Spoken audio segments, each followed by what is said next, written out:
Mga kapuso, may low pressure area na binabantayan sa labas ng Philippine Area of Responsibility.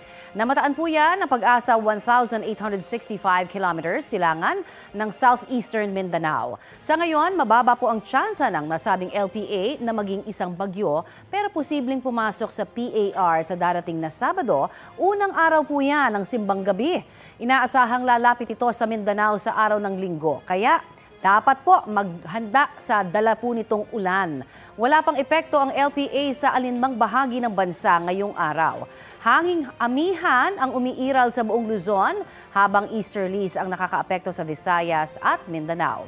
Sa mga susunod na oras, uulanin ang ilang panig ng Central at Southern Luzon, Cagayan Valley Region, Apayao, Visayas at Mindanao base sa rainfall forecast ng Metro Weather.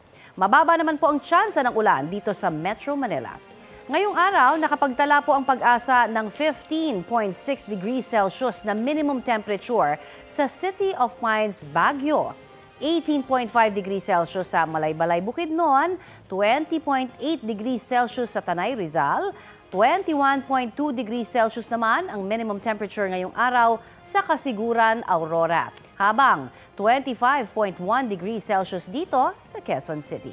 Mga kapuso, kung hindi ho magiging maulap o maulan sa inyong lugar, may chance ang ma-enjoy ninyo ang Geminid Meteor Shower. Ayon sa Pag-asa, bandang alas 3 po yan ng madaling araw bukas, inaasahang peak activities po ng Geminids.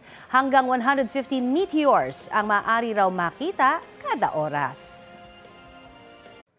Mga kapuso, para sa mga maiinit na balita, mag-subscribe sa GMA Integrated News sa YouTube.